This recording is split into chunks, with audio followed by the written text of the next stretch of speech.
मेरा नाम प्रोफेसर जय कृष्ण है जी। मैं I am a child specialist और मैं ये आगाही प्रोग्राम हम सब बहनों और भाइयों के लिए देना चाहता हूँ कि जी हमारे मुल्क में माल न्यूट्रिशन क्या है और हम इसको किस तरह कंट्रोल कर सकते हैं। Malnutrition is basically an abnormal nutrition. या तो खाना बच्चा बहुत ज़्यादा खा रहा है या बच्चों में खाने की काफ़ी किल्लत है। अगर किल्लत हो गई तो it will cause severe wasting, बच्चा छोटा स्टंटिंग रह सकती है, माल न्यूट्रिशन रह सकती है। अगर वो ज़्यादा खा रहा है तो फिर वो ओबेसिटी की तरफ चला जाएगा। जो पाकिस्तान में जो रेट है माल न्यूट्रिशन का इस वक्त about 2.4 million children they are affected with malnutrition. और तकरीबन जो स्टंटिंग है पाकिस्तान में is about 44% children they are stunted. इसी तरह जो अंडरवेट है वो 33% अंडरवेट। वेस्टिंग ये है तकरीबन अबाउट 13%। तो ये अलार्मिंग सिचुएशन है। इन चीज़ को हम बेहतर तरीका तब कर सकते हैं, देखें we have to concentrate more on the mother, because the mothers जो है वो बेचारियाँ जब बच्चियाँ होती हैं, जब वो प्यूबर्टी की तरफ जा रही होती हैं, तो हमने उस वक्त ख्याल रखना है, बिकॉज ये जो लड़कियाँ होती हैं they are the future mother.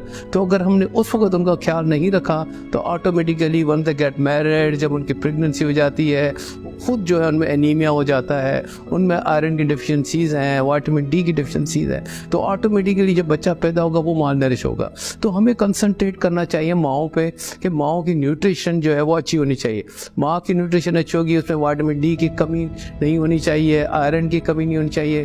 फिर इसी तरह अगर वो बच्चे जो वक्त से पहले पैदा होते हैं, प्री मेच्योर्स हैं, वक्त से पहले लो बर्थ वेट है, ऑटोमेटिकली फिर उनकी ग्रोथ इस तरह अच्छी नहीं होती जितना नॉर्मल हेल्दी बेबी की होती है। और दूसरा जो माल न्यूट्रिशन पाकिस्तान में द बेस्ट तरीका कंट्रोल करने का, उसमें कोई पैसे शैसे की ज़रूरत नहीं है।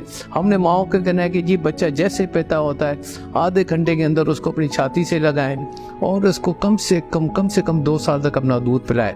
पहले 6 महीने तक उसको दूध सिर्फ और सिर्फ माँ का दूध, जैसे हम कहते हैं एक्सक्लूसिव ब्रेस्ट फीडिंग। इसका मतलब है कि ये बच्चे को कोई भी अरक, गुट्टी, पानी, शहद का एक ही कतरा मुँह में नहीं जाना चाहिए। ये जो ब्रेस्ट फीडिंग है ये बेसिकली अल्लाह की दी हुई नेमत है जिसमें हर किस्म के प्रोटीन है, कार्बोहाइड्रेट है, लिपिड्स है, मिनरल्स, क्या चीज़ है जो अल्लाह ने नहीं दी दूध में। और इसी तरह पे दूसरा जो स्टेप आता है कि जैसे ही बच्चा पैदा हम कहते हैं जी वैक्सीनेशन करवाएं। देखिए जो काफ़ी जो बीमारियां हैं इन वैक्सीनेशन दुनिया, हमारे पाकिस्तान हम करोड़ों रुपए, अरबों रुपए जो है ना खर्च कर रहे हैं इस वैक्सीनेशन पे ताकि हमारे बच्चे जो है ना सेहतमंद रहें। तो मैं सब बहनों को, भाइयों को ये गुजारिश करता हूँ कि प्लीज़ अपने बच्चों को हिफाजती टीले वक्त पे लगाएं। इससे आप 70 to 80 या 90% तक बीमारियों को कंट्रोल कर सकते हैं और हर बीमारी के साथ बच्चे में माल न्यूट्रिशन का खतरा हो सकता है। उसी तरह जो थर्ड चीज़ जो मोस्ट इंपॉर्टेंट है इस कॉम्प्लीमेंट्री फीडिंग, कि बच्चा जब 6 महीने का हो जाता है तो इसको आपने चीज़ें खिलाना शुरू करें, वो चीज़ें जो आपके घर में आप बना सकते हैं। ठीक है, ऐसी कोई बाहर की चीज़ें लेने की ज़रूरत नहीं है कि जी ये मैंने डब्बे के जूस दिए जनाब, ये मैं टिन फूड दे रहा हूँ। नो, घर की चीज़ें दें, आप खिचड़ी बना के दें, दही है, केला है, सूजी की खीर है, फेरनी है, साबूदाना है। और फिर जैसे जैसे बढ़ता चला जाएगा फिर आप उनको चिकन दे सकती हैं, फिश दे सकती हैं, अंडा दे सकते हैं, गोश्त, ताकि उनकी न्यूट्रिशन, अगर बच्चे की हेल्थ अच्छी होगी, वैक्सीनेशन पूरी होगी और ब्रेस्ट फीडिंग होगी, मैं कहता हूँ इस चीज़ को हम सिंपली बगैर पैसों के कंट्रोल कर सकते हैं। ठीक है, थैंक यू वेरी मच।